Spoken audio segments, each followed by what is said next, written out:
What's up, Brad? Not much, Andrew. What's going on? Welcome to episode 130 of Auto Off Topic. 130. Figured this is a good one to start videos on. So if you're finding yourself watching 130, every episode before this is audio only.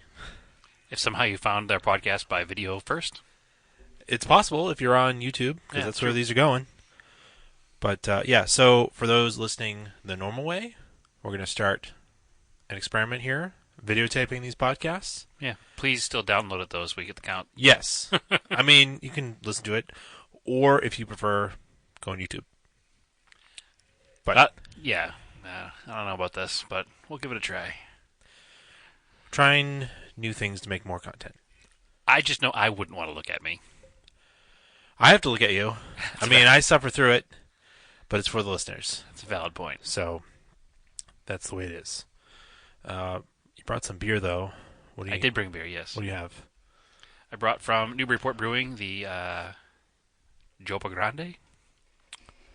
Yopa? Yopa? Yopa? Or Joppa. Yapa? We're going to say it like we're just dumb Americans. Jopa. Jopa Grande. Foreign Export Stout. Dark and decadent, full-bodied stout from Newburyport Brewing. I mean, it sounds delicious. It does sound good. 1635 small batch series. Doesn't mean it is delicious. Small batch. Means if small batch, meaning if it is delicious, we'll never get it again Nope. anyway.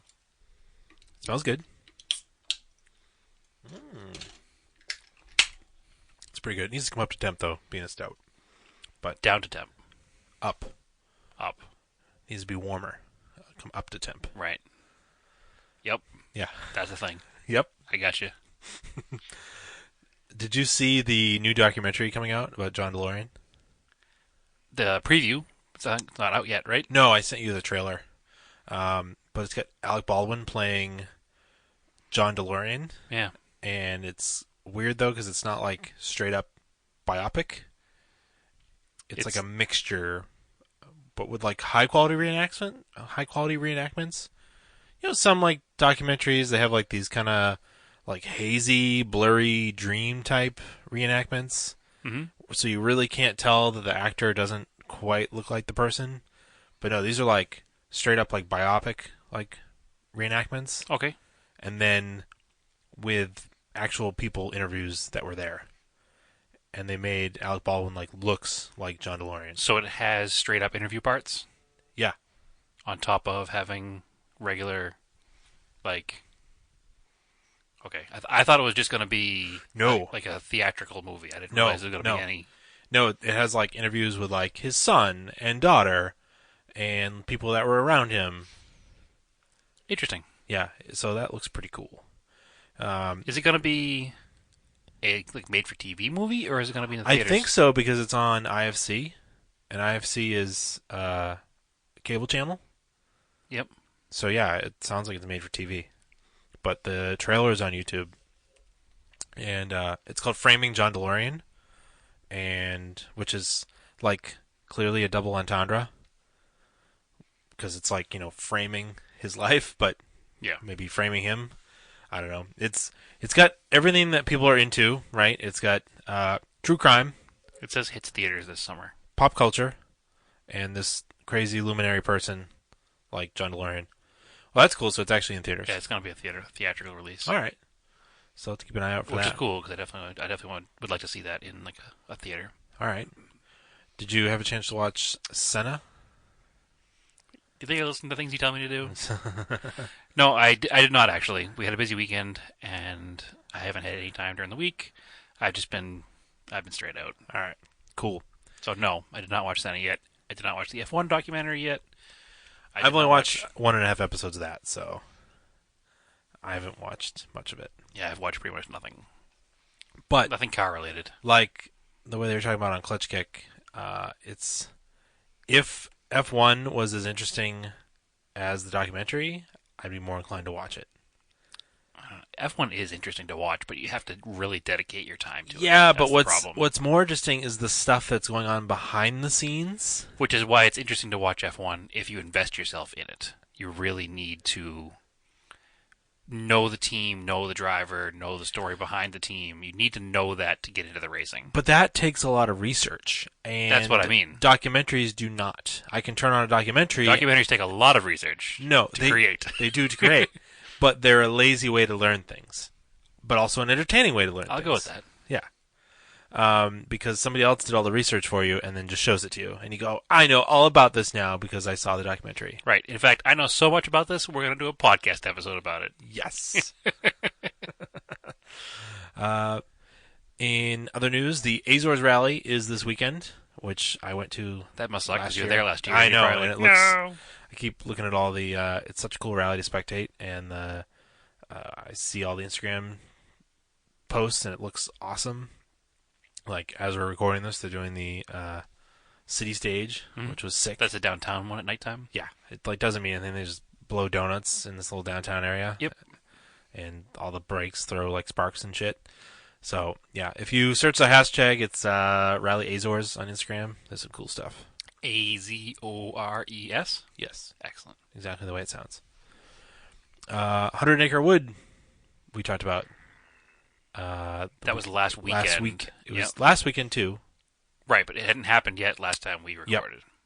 So Subaru unexpectedly did not win overall. No, I heard that. Barry McKenna and Leon Jordan won overall, driving the McKenna Motorsports M Sport Ford Fiesta S2000 Turbo. So that's like an ERC car? No. Or JWRC, whatever they call it? No. It's basically like a leftover earlier model that's not competitive in Europe anymore, I don't think. Because the cars at ERC and Rally Azores are R4 spec, which is different somehow, even though they look similar to me. Sounds like you should watch a documentary on it and learn. I should. Yeah. But R4 is the current top spec without being a WRC car. So those S2000 turbos were like a spec car kind of. Not to be confused with the Honda S2000, because that was pretty confusing for a little bit there. Yeah, it's because the engine is supposed To to be the uninitiated. 2000 cc's. Yep. So, and for a while they weren't turbo either; they were just non-turbo. But anyway, they beat Oliver Solberg and Aaron Johnston by 6.8 seconds. Which Well, is it's also pretty close. But it's also Solberg's first rally US on rally. U.S. soil. Yeah. So, I mean, there's probably some changes he wasn't quite used to yet, too. But Maybe. yeah, But- well, I'm not taking anything away from McKenna's win. He definitely drove 6.8 wheels off seconds that car, though yeah. is really, really close. Yeah. And Considering then, it's over hundreds of miles. yeah, and then surprisingly, Higgins and Drew rounded out podium in third. Surprisingly or unsurprisingly? Surprisingly, Okay. it would be unsurprisingly if they took first. Okay. I'm unsurprised if they took first. I thought you were saying surprisingly, as in it's amazing they even finished third, and I was confused. No, it's surprising that they finished third, and not Right. first. Right. But we already established that That's they where we finished are. first, so Yeah. I get you. Word tricks. Not word tricks, just not understanding one another. But we're not. I'm not going to do a full rundown of the rally. No, it's cool to see somebody other than Yeah. Higgins win, though. So. But Pat Morrow and Oli Holter of PMR Motorsport drove an open class LS3 powered Chevrolet. Chevy Sonic. Sonic. Yeah. Chevrolet Sonic. Yep. It was still all-wheel drive. Yes. Yeah, I'm curious how that setup worked, packaging-wise. So they broke tie rods, and apparently, even though they had the spare parts to fix it, they elected to not and preserve the rest of the chassis and come back with improved parts next time, So what's the next event they're going to be at? whatever the next Rally America series is. Okay. And I forget off the top of my head what they are. I hope, is that car making it to Maine this year, do you think? Ideally, it sounds like they That would plan be- to run the whole That season. would be amazing. What I read from the American Rally site was that they had planned to make 100 Acre Wood an extended shakedown for the car. So they're actually running it very conservatively Okay. and still broke these tire ends. So they learned what was weak, and now they're going to repair it. Almost like the car wasn't intended to have a hundreds of horsepower V8 in it. Probably. Yeah. I mean, it sounded amazing. Yeah, well, And then, of course, the River City Rally Lexus. that always sounds amazing. That thing sounds Yeah. awesome. Go find River City Rally on Instagram and look at videos of the rear-wheel drive Lexus. It's an IS 250, 350, Yeah, whatever. that's a V6, right? That's a V8. It is a V8? That car has to be a V8 the way it sounds. Oh, I thought it was a I mean, V6. factory original would be a V6, but that car's got to be swapped with something, I assume, right? I thought it was all Toyota and just a manual swap. I thought it was a Toyota V8 swap. I don't know. All I know is it sounds good. They hustle the damn thing because it's a huge car on stage, and it's rear-wheel drive, and it looks cool as hell. But whatever. It's cool because it's a different vehicle than you're used to. And I'm gonna mess up the name of it. Mad Cheshire. Cheshire. Cheshire. It's the name of my cat, Andrew. You should know by now. Cheshire. It's a weird thing. It's not a weird thing. It's from Alice in Wonderland. Oh, is it? Yeah, the Cheshire Cat. Oh. That's why my daughter named my cat Chess. It's Cheshire is my cat's full name. Oh, Yeah. I didn't know that. The more you know. Yeah. Pay attention, Andrew. So Please. they run a non-turbo Galant VR4 in like open light or something. I forget the exact class. I'm sorry, but they actually podiumed in that car, so that was pretty cool. Did they podium? That's cool. Yeah. I saw on the night stage they were running Underglow. Underglow, which is pretty funny but cool. So I'm just like super excited for NEFR now because of all these new cars and people. Like McKenna was super fast at NEFR until he broke. Right. And I want to see the Sonic run, and I want to see the Lexus run again. And then like of whatever the Kazi V2, that thing broke. Oh, the Escort, rear-wheel drive Escort. No.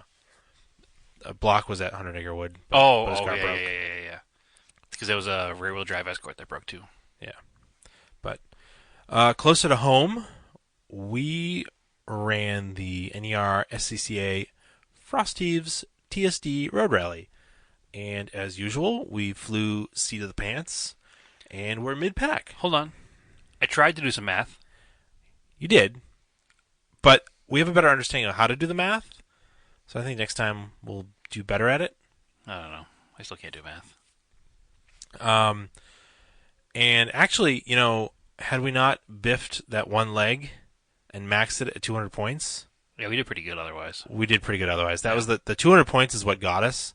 Yeah. Because everything else except for one was under 100, well under 100. It's 10 stages. You get a maximum of 200 points per stage, and it's 1 point for every hundredth of a second that you're over or under the target time. Target minute, yeah. Yeah. So hundredth of a second per point is a lot. That's easy to get a lot of points. Yeah. Hundredths are crazy close. So we had one leg where we maxed it out because we were over 2 minutes off because we got lost. So you get your 200 points. And we still scored like a 580 something for the day. Yeah. So 10 stages broken down. If we hadn't screwed that particular one up, we had like a 6-point stage, 12-point stage. Like we did pretty decently, I think, for not having timing equipment. We did better than normal, but the one max one is what got us. If we hadn't had that one, we'd have been in like the high threes, which would have been. You have to go with your gut in TSD rally sometimes. And like we were going to take a time allowance because I was driving a little bit quicker to make up some lost time because we knew roughly how long we had been lost. And like at the last minute, you just picked a different time to take the time allowance. We were talking about taking 10 minutes, and I took 12. Yeah. And we wound up being off by 2.5 minutes. But then like there was one. So we're talking about taking 10.5 minutes. You have to take a half minute. Yeah. And we took 12.5, and we wound up being off by 2 minutes. By 2 minutes, which maxed our leg. Right. Otherwise, we would have been off by like a few seconds. We would have had like 80 points on that leg instead of Right. 200, which would have made a huge difference. Considering we got lost too. Whatever. It is what it is. Sucks. Makes me so angry. Yeah, because it would have brought our total score down quite a bit. And then like there was one part where you weren't sure of the note in the directions. I was like, no, it's definitely this. Definitely this. Oh, the left-hand turn? Like a hard left. Yeah, it was like a sweep, a long right-hand sweeper into a left turn, and it looked like it was further down the road. Yeah. But it wasn't. Yeah, and then I took it, and you're like, I don't know. And I was like, it's definitely this. And then a checkpoint showed up, and I was like, yes. Yeah, I even wrote a note saying, like, if this is why we screwed up, it's Andrew's fault. And then I had to cross it out because it was not your fault, and it would have been my fault if we had screwed it up. Yeah, you kind of have to, like, just go with that first like instinct, because I knew when we missed that note, and then you have a cast change, which is continue at speed or average speed, whatever the hell it is. Yep. And then the speed limit changed on the road. I was like, oh, this isn't right. This isn't right at all. Like, that just comes from doing enough of these, even though we've never actually done that well. We've done like easily over 10 of these things. Probably 10 to 15. I'd say probably 20. Like I've lost count. We're never going to be, top podium drivers because we don't do enough math. We don't have timing equipment in the car. Well, you don't need time equipment to do really well because the people that won, what did they get, like 8 points or something? No, they had time equipment, though. The people that won No, they didn't. unprepared had like 27 points, something like that. Yeah. It was in the 20s, which is still ridiculously low. Yeah. But we were, it's funny because we were car 4, and we were definitely supposed to do like a checkpoint, but nobody ever asked us. I think everything got confused because we had to detour a bunch of roads. I think had it gone normally, the way it was supposed to go, we would have done it and gladly done it. Yeah, well, that's part of the thing. We have done so many, so they know that we have an idea of what's going on, even if we're not very good at it. Yeah. So they know that we can handle doing timing. But it was just funny because there are some roads that it was when the rally master checked the roads, they were covered in snow, and like the week before, and that would have been a sweet event, and then it totally was like 55 degrees. Yeah, it was 55 degrees, and it had like torrentially downpoured that Friday or Thursday night, and like the roads were so muddy, like so muddy. And I thought it was only one point where I actually felt the WRX like sink into the mud. Yeah, it was real deep in a few places. Like the car was quite brown by the end of the event. Yeah. And the roads were atrocious. Like there's some serious potholes. They were fun though. Yeah. It's funny because we started the event and I was like, oh man, this would be fun to do in the Colt. And then we got to some like seriously rutted, muddy roads, and I was like, nope, this would not be fun because we would definitely be stuck. Yeah. Although maybe we'd have floated over the top. Maybe. But either way, we didn't. Doubtful. Yeah. Anything else that happened that's like kind of current? I was going to get into Project Car updates. I've got nothing. Oh, we had another event last weekend. Oh, well, yeah, I was going to put that under Scale Project Cars. Okay, so we can go to that later. Yeah, but we can skip to that. Why don't we do that while we're doing events? We'll on the fly here, we'll skip to it. Okay. So on Saturday we did the TSD, and then on Sunday, Full Nerd. Yeah. What exactly is the name of the show? Exactly. The RTS Expo. I don't know what it stands for. I think it's the 3 guys that run it. Okay. It's their first initials. Okay, fair enough. It's a scale model car show. Used to be the MASCAR show. Correct. And these guys, the MASCAR Model Club decided they don't want to do it anymore, and these guys from the club decided that they wanted to keep doing it, which we're glad they did because it is a good show. Oh yeah, big time. It's down Very in successful. Taunton, Mass, and they have Facebook pages, so definitely look it up if you're in the area. Yeah, it's once a year. RTS Expo. It's RTS in March Expo. every year. Yep. They it's like it was $8 to get in. They always have like good vendors. Yeah, if you're looking for obscure old model kits, that's where to go. Yeah, so we got there early-ish because we wanted to get some deals on some kits.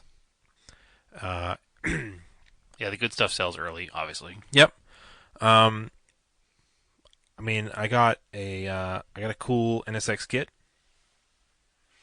Yeah, we scored some pretty cheap stuff. I've never actually. seen a Revell Monogram Snap-Tight NSX kit. No, it's pretty well detailed, actually. It is very detailed. Yeah. It's like full detailed. So that's going to be my kit that's going to get me back into it. It was only like $10, which is sweet. Yep.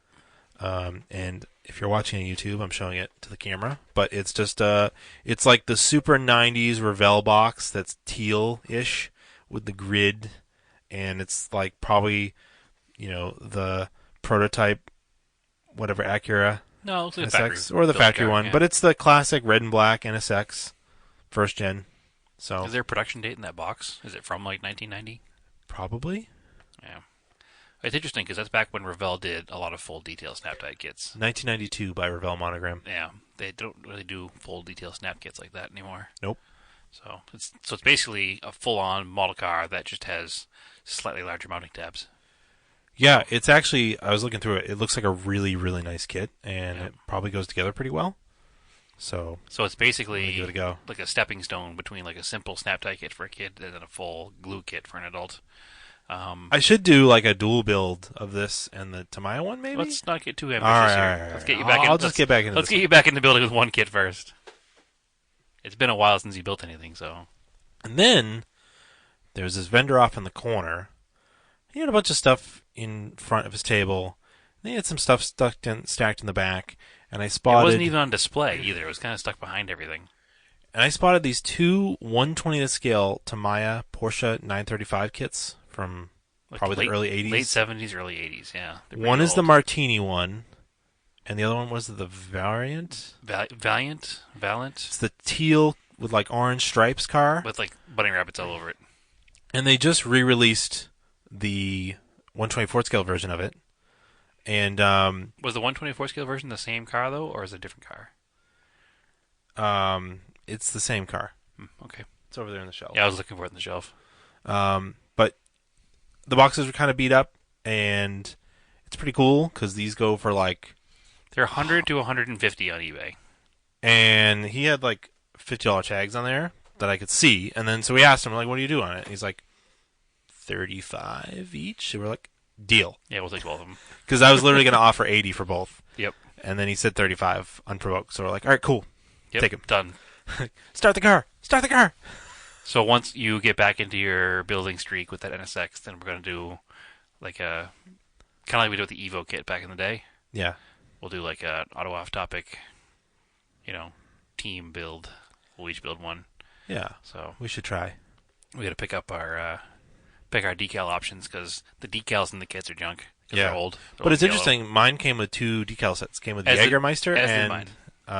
the Martini. Yep, mine came with two different racing cars that are both the Valiant sponsorship, but two full decal sets, one for each race car. I might do the Jaeger. The Jaeger's pretty cool. But there's a Jaeger car, there's a Hawaiian Tropic car, there's a Valiant car. Yeah, that's also there's- kind of cool too. There's so many different liveries. The Budweiser one that's really cool. It's like a dark blue, which is weird, but the roof is a giant Budweiser logo. Yeah. So there's a lot of cool liveries of that car back in the day. Unfortunately, nobody makes in 1/20th the Apple Computer decal sheet. Because that I would choose. Yeah. They only make that in 1/24th. All right, cool. Project car updates. Messed with the Raider carb. Gross. That was that long ago. Yeah, it was the day after we recorded last time. I know, right? So My dad helped us with that. What do we do to it? diagnosed it. Yeah, you were trying to figure out why it wouldn't run on the highway. Well, I can't do over like 50. And when I do 50 for a steady period of time, why I'm having, basically, it's getting too hot. The exhaust is too hot. So it's obviously running lean. So, Well, it's obvious now. yeah. Once we were looking at it and you were describing the symptoms, because you thought maybe the vacuum advance wasn't working, so we started there. Yeah, we tested vacuum that. vents first. We replaced some vacuum lines that were questionable anyway. Yeah. So we took care of that. So it's got some nice new pliable vacuum lines, so that's good. What else did we do? We tested a couple different ways to test the vacuum advance. Yeah. We had a like a vacuum gauge that we put on the vacuum advance. Yeah, teed off of it. Yeah. So it was operating as it should. Building and releasing vacuum during different, stages of throttle and Checked out the timing light. yeah, everything was working. So then we moved on to the timing, checked the timing with the vacuum advance plugged and then unplugged, with the gauge teed off in the line. Everything seemed to be okay there. It was advancing like 11 degrees or so, I think it was, from idle to revving, or from, yeah. So it was working properly. So we figured that, hey, that's definitely not the issue. What else could it possibly be? So then we moved back to the carburetor again. Messed around with the carburetor for a while. I've had a hard time with cold starts with the car. Mm-hmm. Like it takes a lot of cranking to get it going. So we adjusted the choke. Yep. It's still not perfect, but it's better than it was. Instead of like a good solid 5 minutes of cranking, now it's like a good solid 30 seconds of cranking.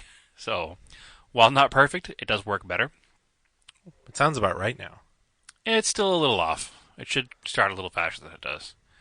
But It it sounds also, like the carb needs a rebuild. Well, the problem is It's sat, and you have it's ethanol in the fuel. yeah, and it's also not a genuine Weber carb. No, it's a Fober. It's a fake Weber. Yeah. The Chinese knockoff of a Weber. So it's almost like I wonder if I should just bite the bullet and buy a real Weber for it. If you were gonna keep the truck, But yes, even if I sell the truck, it's got to run right. this is true. So Can you get a used one I don't know. that needs a rebuild? Then I just rebuild the one that's in the truck. I guess. I I don't know. mean, I don't know. It's once you so my dad The true question is how deep do I want to go? yeah, so my dad looked at it and then he noticed that the choke was sticking.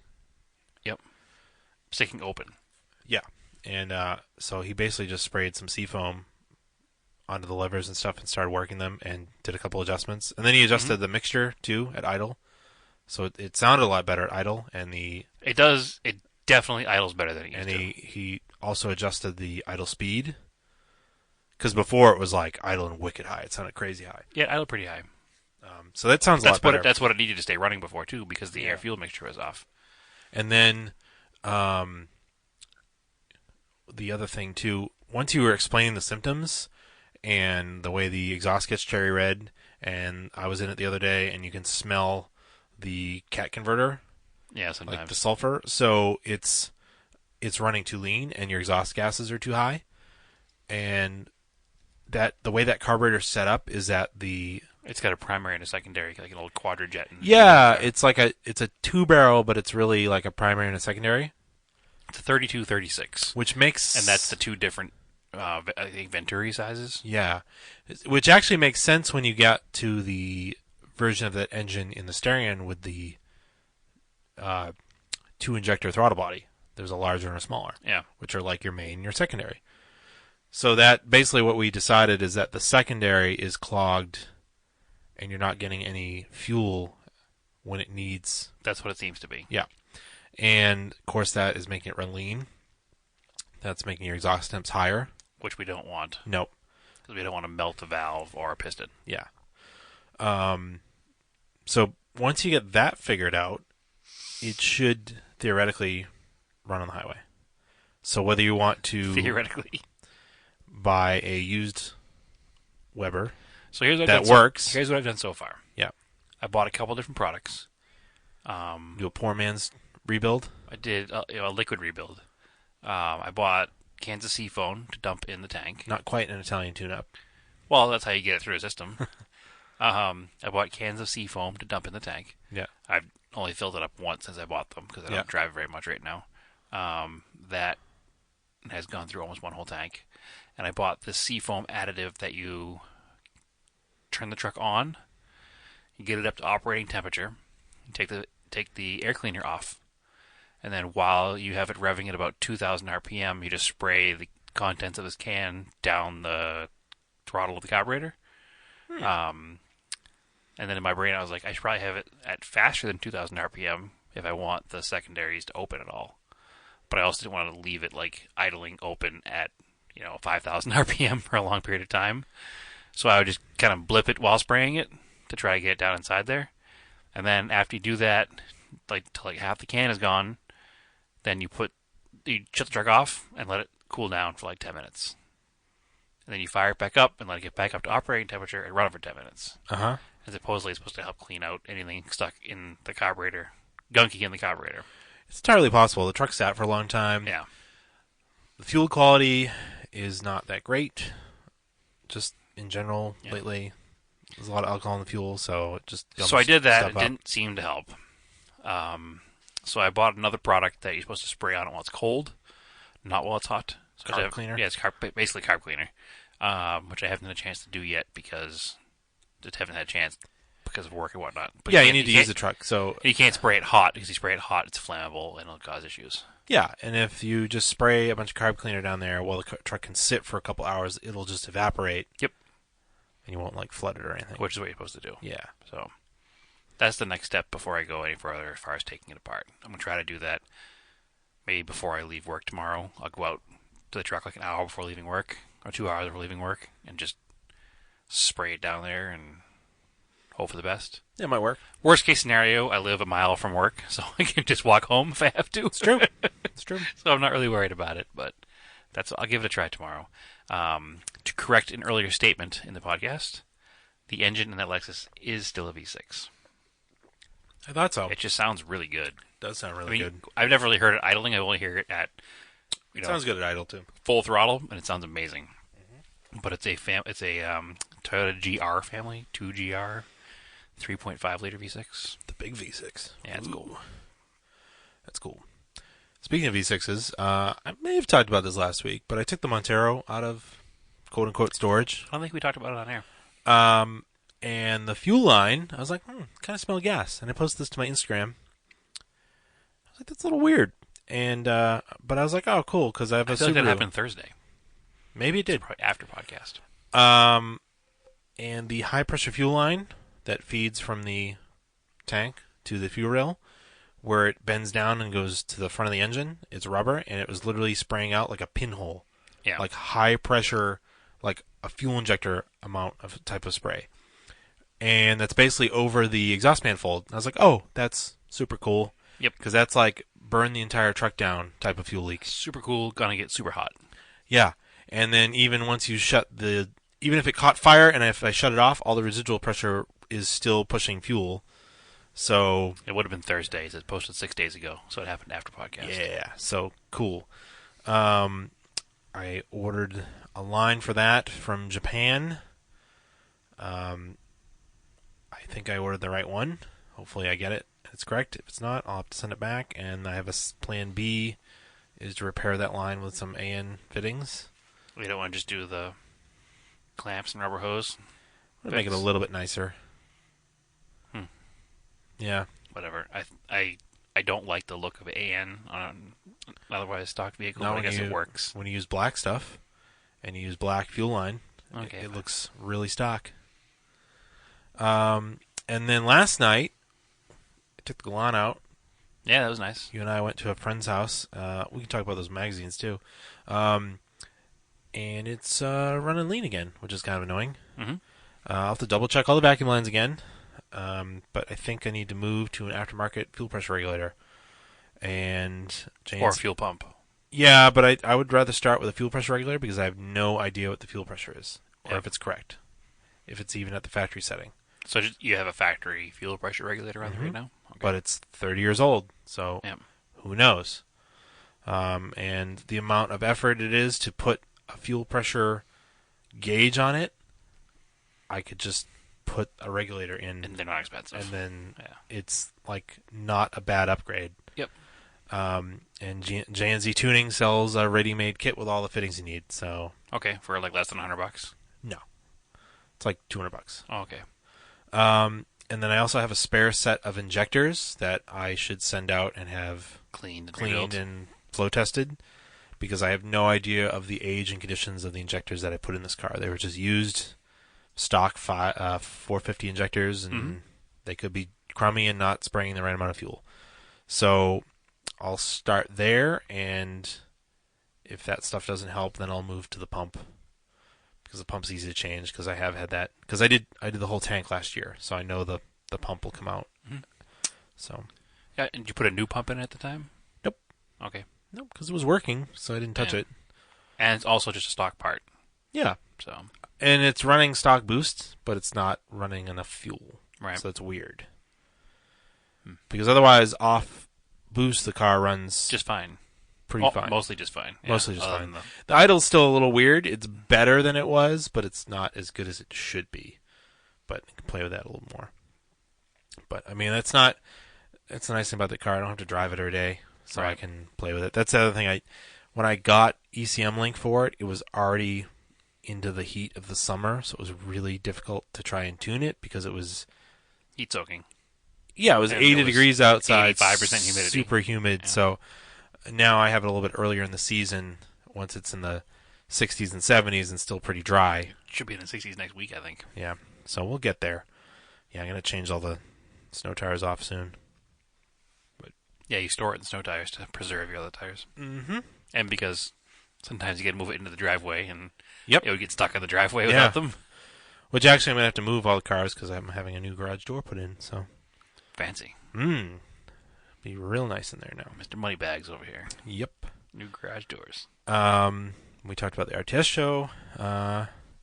Southern New Hampshire Cars and Coffee. The first one is April 14th. It is, which is the week before Easter, I Yes. think. Yeah.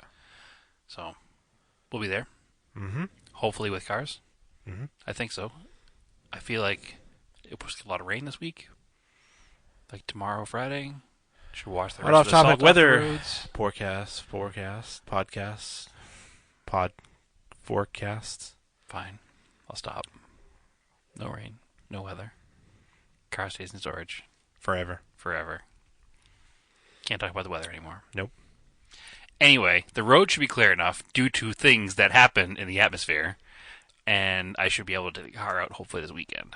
Yeah. So, should Anyway, be ready hopefully. to be driven to the show on April 14th, because believe it or not, it's almost April. Really? Yeah. Okay. So... Disregard if you're listening to this in any other month other than March. Unless you listen to it next year in March. I said any other month other than March. Okay. Fine. Also in April, just announced today, is another Radwood show. Yep. April 27th. In Las Vegas. In Las Vegas.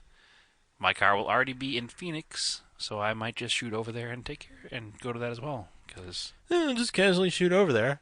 I don't have to replace a garage door, so I'm fine. No, it'd be cool to go to another show and gives me an excuse to drive the Sapporo to another state. So I may do it. I was like totally open in April, and then my wife asked me if we had plans that weekend. I said no. Literally this morning. Literally this morning. Yeah. And then in the afternoon, they posted the Radwood show, and I was like, oh. Because you already made plans this morning for that weekend. Yep. Because just could have gotten out there. But oh well. Right. It is what it is. Stupid weddings. No, it's not actually a wedding. Oh, stupid There's other things. things that are in the way, but we'll figure it out. All right, the wedding's blocking your other Radwood show going to. Well, I wasn't going to call those people out because they were on the podcast. They are friends of ours. That's okay. We can still call him out on it. It's okay. He's having a wedding the weekend of a Radwood show, which is totally fine. It's his prerogative. But it is what it is. And then I'm going to miss off-roading for his bachelor party because of another wedding. Right. You got to miss his bachelor party because he had another wedding. Yes. Wherein I could be off-roading. Yes. And drinking And beer. hang out with the guys. And drinking beer. Saturdays are for the boys. Right. I think I'd rather talk about the weather. I don't have anything else. You have anything else? I don't. No, we should do a lot of things like this week and weekend, so we have a lot to talk about next week. I was considering some Craig Don't Tell Me's, and then I forgot. It's all right. We've given them enough free content. We haven't done Andrew. any questions in a while, so we should do some We'll listener do questions. that pretty soon. Yeah. Also, we get some more guests on pretty soon. Yeah. So we'll up in the content this year. So actually, no, I'll wait till next week. Okay, fine. Never mind. Fine. That's your Forget teaser. it. That's your teaser. Forget it. Next week. Don't do it. So, all right. Finish your beer, Andrew. It's time to go home. All right. As always, follow the Auto Off Topic podcast on Facebook, Auto Off Topic on Instagram. Follow me at Race and Anger on Instagram. And Brad. TSISS350. Say it again. TSISS350. What is it? TSISS350 on Okay. Instagram. All right, cool. I'm going to change that to TSISS350 Auto Off Topic Instagram. That way people can find it still. Oh, God. I'm not really going to do that. No, don't do that. No. All right. Weatherman TSISS350. Oh, God. It's always sunny SIS50, 350. Yes. All right. As always, keep cars analog and aim for the roses. And see you later. And goodbye, YouTube. Yeah.